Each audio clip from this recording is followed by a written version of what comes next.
मी ज्योत्स्ना तुम्हा सगळ्यांचं आपल्या इंडियन फॅमिली इन UK या यूट्यूब चॅनलमध्ये स्वागत करते।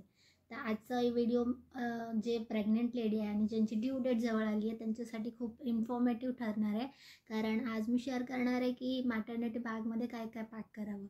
सो इंडियामध्ये आणि UK मध्ये ऑलमोस्ट सगळ्याच गोष्टी सेम असतील मॅटर्निटी बॅगमध्ये असं मला वाटतं आहे, कारण त्यांनी जी लिस्ट दिलेली आहे आणि इंडियामध्ये पण आपल्याला 33 किंवा 34 वीकमध्ये वगैरे ते लोक लिस्ट देतात मॅटर्निटी बॅग पॅक करण्यासाठी।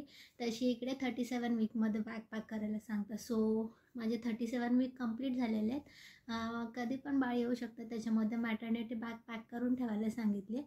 तर मॅटर्निटी बॅग पॅक करायला तर इंडियामध्ये पण सांगितली जाते, पण UKमध्ये अजून ॲडिशनल गोष्टी आहे ज्या त्या आपल्याकडे अवेलेबल नसतील, तर कदाचित बाळाला आपल्याला घरी घेऊन जाण्यासाठी म्हणजे हॉस्पिटलमधून बाळाला घरी घेऊन जाण्यासाठी परवानगी दिली जात नाही। तर त्या काय गोष्टी आहेत त्या मी तुम्हाला व्हिडिओच्या शेवटी सांगते।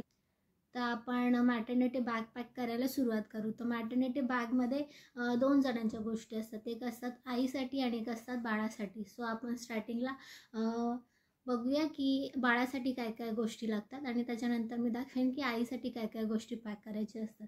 सो मॅटर्निटी बॅग आहे तर सगळ्यात पहिली तर आपल्याला बॅग लागेल। सो ही माझ्याकडे बॅग आहे जी मी ऑनलाईन ऑर्डर केली होती। अशी बरीच मोठी बॅग आहे ज्याच्यामध्ये सगळं सामान बसेल, म्हणजे माझं पण आणि बाळाचं पण एकत्रच सामान बसेल। त्याच्यामुळे ही बॅग मी घेतली आहे मोठी अशी।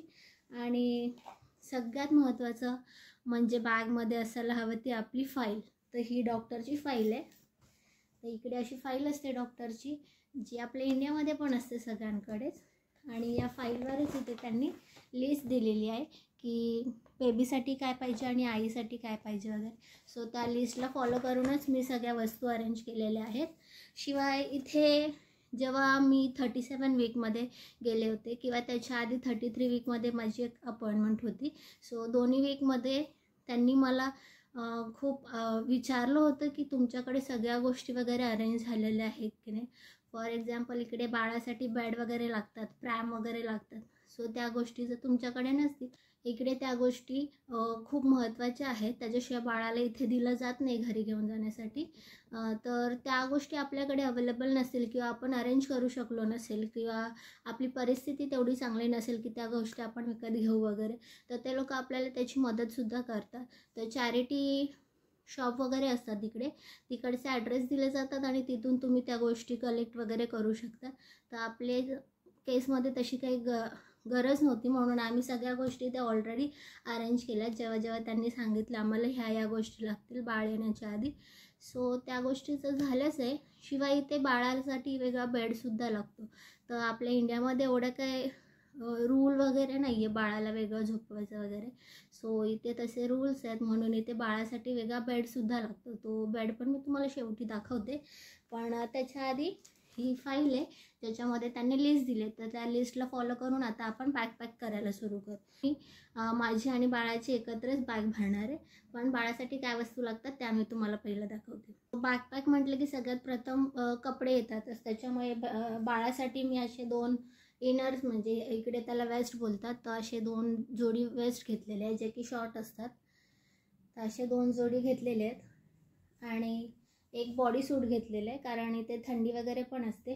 सो बॉडी सूट पण घेतलेलं आहे जेणेकरून घरी येताना वगैरे पण घालता होईल जर थंडी असेल तर।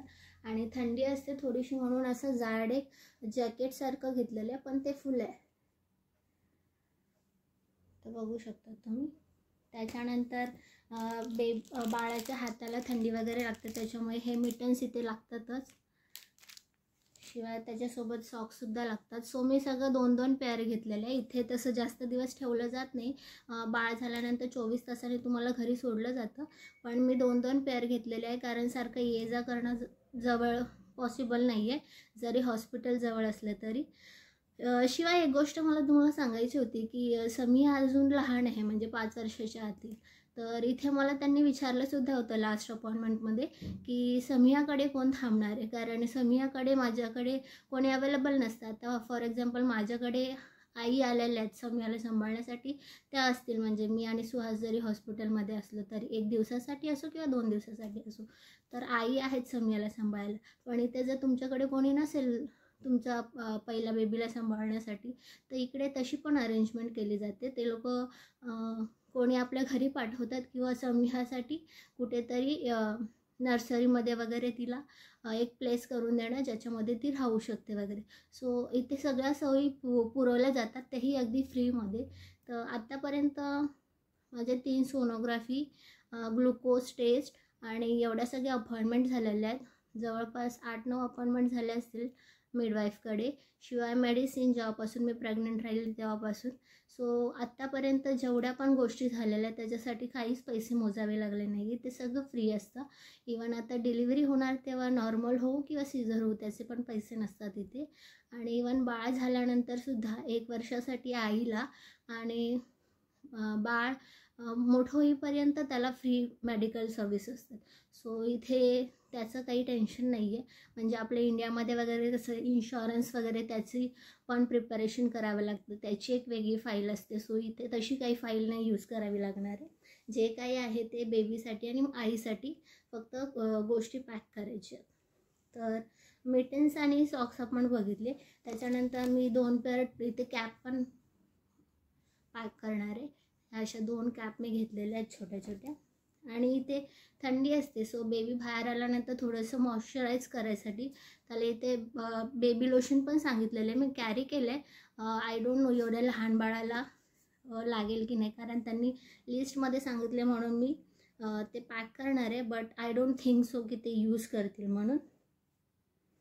त्याच्यानंतर इथे बेबी वाईप्स आहेत. आणि इम्पॉर्टंट थिंग इकडची डायपर. इकडे बेबीजला खूप डायपर घातले जातात. इवन घरी आणल्यावरती पण आपल्या इकडे मोस्टली अवॉइड करतात, रॅशेस वगैरे येतात त्याच्यामुळे. पण इथे सर्रास डायपर वगैरे यूज केले जातात. तर इथे डायपर आहे आणि शिवाय डायपरची क्रीमसुद्धा असते. सो ती माझ्याकडे सध्या नाही आहे, पण मी ती अरेंज करेन लवकरच. आणि त्याच्यानंतर एक टॉवेल, सो असं क्यूट असं टॉवेल पण घेतलेलं आहे. तर टॉवेल बराच मोठा आहे, त्याच्याशिवाय बाळाला जर थंडी लागली सो त्याच्यासाठी एक ब्लँकेट अरेंज करायला सांगितलं होतं. सो हे असं भलं मोठं ब्लँकेट आहे. आणि त्याच्यानंतर इथे दूध पिऊन झाल्यानंतर बाळाला बर्फ वगैरे देताना आपण असं पाठीवर वगैरे इथे घेतो, छातीवरती वगैरे, तर मोस्ट प्रोबॅबली बाळ उलटी काढतं. तो ती बाळाने उलटी काढू नये म्हणून इथे ते बिप्स वगैरे मागतात, मस्लिन वगैरे. सो हे असं आहे, बाळाच्या गळ्याला लावायचं. ह्याला इथे बटन्स वगैरे पण असतात आणि हे असं ओपनसुद्धा होतं. सो ह्याला मस्लिन बोलतात किंवा बिब्स बोलतात, जे ते यूज केले जातात बाळाला फीड करताना किंवा बाळाला आपण बर्फ वगैरे काढतो इथे घेऊन तेव्हा त्याच्यासाठी. आणि हे 2 स्वॅडलसाठी कपडे आहेत, जे बाळाला आपण बांधतो वगैरे त्याच्यासाठी हे 2 कपडे मी मागवलेले आहेत. तर ही होती बाळाची तयारी. आता मी दाखवते ती आईसाठी तयारी. तर आईसाठी सगळ्यात महत्त्वाची गोष्ट लागणार आहे ती म्हणजे सॅनिटरी पॅड किंवा पॅन्टी. तर इथे डिस्पोजेबल पॅन्टीज मिळतात, ज्या वेअर केल्यानंतर यूज अँड थ्रो करू शकतो आपण. त्याने हायजीन पण मेंटेन राहते आणि इझी पण आहे, म्हणजे कॅरी करायला वेट वगैरे नाही आहे किंवा वॉशचं वगैरे टेन्शन नाही आहे नंतर. तर इथे अशा यूज अँड थ्रोच्या पॅन्टी मिळतात मॅटर्निटीसाठी. त्याच्यानंतर लागेल ती म्हणजे नर्सिंग ब्रा. तर ह्या नर्सिंग ब्रा आहेत. सो मी जे काही घेतले बाळासाठी पण आणि माझ्यासाठी पण मी 2-2 पेअरमध्ये घेतले, कारण एक दिवस सांगतात जर वाढलंच एखादा दिवस तर असावं, धावपळ नको आहे त्या वेळेला, म्हणून मी 2-2 पेअर केलेले आहेत. सो नर्सिंग ब्रा म्हणजे जिथून आपल्याला बाळाला फीडिंग वगैरे करायचं असेल तर इझी पडण्यासाठी नर्सिंग ब्रा असतात. त्याचे वेगळे वेरायटीज पण आहेत, ऑनलाईन बघू शकतात किंवा दुकानात पण तुम्हाला मिळेल. तर हे अशा ओपन होणारे आहेत ब्रा. सो या आम्ही 2 पॅक घेतलेले आहेत. त्याच्यानंतर इथे ब्रेस्ट पॅड पण दिले जातात, कारण फिडिंग वगैरे करणार असेल तर दुसरीकडून दूध वगैरे गळण्याची शक्यता असते, त्याच्यामुळे आपले कपडे वगैरे खराब होतात. ते इकडे असे फिडिंग करताना ब्रेस्ट पॅड वगैरे यूज करतात. सो हे ते आहे, ते पण मी 2 पेअरमध्ये घेतलेले आहेत. देन या आहेत डिस्पोजेबल इनरवेअर. सो ते कम्फर्टेबल, ते पॅन्टीज तर मी घेतलेले आहेत पण त्या कम्फर्टेबल नाही वाटल्या मला, किंवा हेवी फ्लो वगैरे होत असेल सो डिस्पोजेबल पॅन्टीज पण इथे मिळतात, ज्याच्यामध्ये तुम्ही सॅनिटरी पॅड वगैरे पण घालून वेअर करू शकता. देन त्याच्यानंतर इथे निप्पलसाठी क्रीम पण सांगितली जाते, कारण त्यांचं असं म्हणणं आहे की स्टार्टिंगला जेव्हा बाळ दूध पितं तेव्हा ड्राय स्किन होऊन तुम्हाला क्रॅक होऊ शकतात तिकडे. सो मॉइश्चर असेल तर तुम्हाला जास्त दुखणार नाही दूध पाजताना वगैरे, त्याच्यासाठी निप्पल क्रीम दिली जाते. ते लिप बामसुद्धा खूप इम्पॉर्टंट समजला जातो डिलिव्हरीच्या वेळी. आय डोंट नो वाय, पण त्यांनी 2-3 वेळा सांगितलेलं आहे की लिप बाम पाहिजेच म्हणून. सो माझ्याकडे वॅसलिन मी यूज करते, सो मी तेच केलेलं आहे carry. Then 2 pair of clothes मी घेऊन जाणार आहे माझ्यासाठी. आणि थंडी असते तर आपल्या हार्मोन्स वगैरे चेंज होतात बाळ झाल्यानंतर, सो टेम्परेचर डायरेक्टली आपलं डाऊन पण होऊ शकतं. थंडी वाजायला लागते कधी कधी बाळ झाल्यानंतर.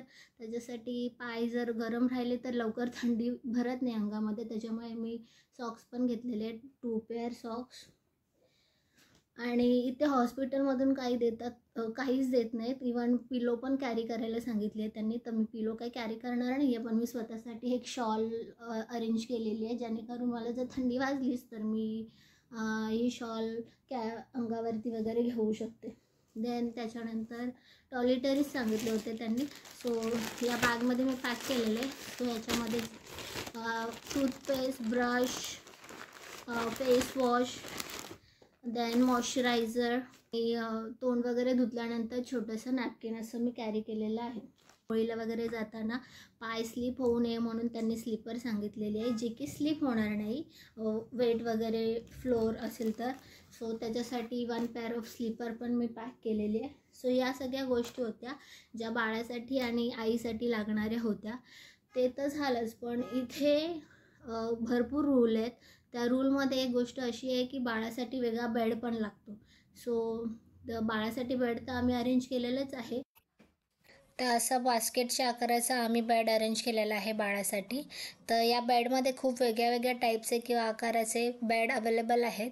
आम्हाला हा मिळाला म्हणून आम्ही हा अरेंज केलेला आहे. तर हा बेड आईच्या बेडच्या बाजूला लावला जातो आणि त्याच्यामध्ये बाळाला ठेवलं जातं.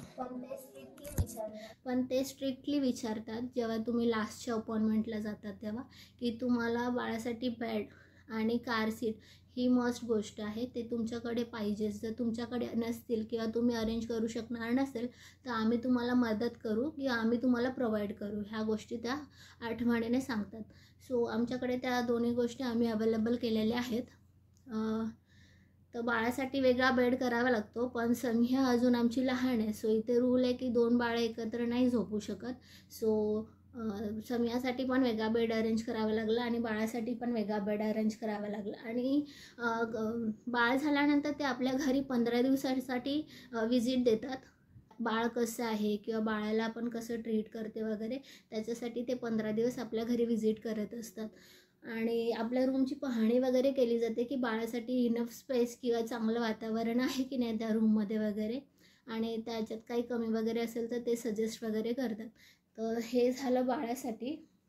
आणि सगळ्यात महत्त्वाची गोष्ट म्हणजे इकडे बाळासाठी कार सीट खूप महत्त्वाची आहे. कार सीट ही अशी गोष्ट आहे इथे, जर तुमच्याकडे ती नसेल तर तुम्हाला बाळाला घरी आणण्यासाठी परवानगी पण दिली जात नाही.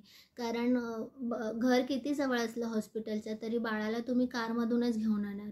कारमध्ये बसणार आहेत त्या बाळासाठी कार सीट ही गरजेचीच आहे. बाळ अगदी 1 दिवसाचं असलं तरी त्याला कार सीटमध्येच बसवायचं. आपल्या इंडियामध्ये आपण मांडीवर घेतो वगैरे, पण इथे तसं चालत नाही. इथे खूप स्ट्रिक्ट रूल आहेत, त्याच्यामुळे बाळासाठी कार सीट खूप महत्त्वाची आहे इकडे. इवन तुमच्या स्वतःची गाडी असो किंवा दुसऱ्यांची गाडी असो, पण कार सीट ही पाहिजे. त्याच्याशिवाय बाळाला जर आपण उबेरने वगैरे ओलाने वगैरे पण जाणार असेल तर अलाव केलं जात नाही. शिवाय हॉस्पिटलमधून पण तुमच्याकडे जर कार सीट नसेल बाळाला आणताना तर बाळसुद्धा दिलं जात नाही. अशी ही कार सीट दिसते. तर याच्यामध्ये तुम्ही बघू शकतात बाळ आरामात बसू शकतं. त्याच्या सेफ्टीसाठी तिकडे बेल्टसुद्धा दिलेले आहे आणि याच्यामध्ये एअरबॅग असते, जेणेकरून जर कारला काय ॲक्सिडेंट वगैरे झालं तर एअरबॅग ओपन होईल.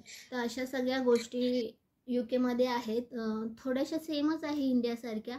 मॅटर्निटी बॅग तर ऑलमोस्ट सेम आहे. बेड आणि फक्त कार सीटचं थोडंसं वेगळं वाटलं मला इथे, बाकी तर सेमच आहे. मी अनुभवते ते मी तुमच्यासोबत शेअर करण्याचा प्रयत्न करते. तो होप्स तुम्हाला माझे व्हिडिओ आवडत असेल आणि व्हिडिओ आवडत असेल तर लाईक करा, कमेंट करा आणि जे मॉम टू बी आहे किंवा ज्यांना लवकरात लवकर बाळ होणार आहे त्यांना हा व्हिडिओ शेअर करा. नक्कीच त्यांना ह्या व्हिडिओची मदत वगैरे होईल. आणि अजूनपर्यंत माझ्या चॅनलला सबस्क्राईब केलं नसेल तर नक्की सबस्क्राईब करा. भेटते तुम्हाला पुढच्या ब्लॉगमध्ये. तोपर्यंत तुमची काळजी घ्या. बाय.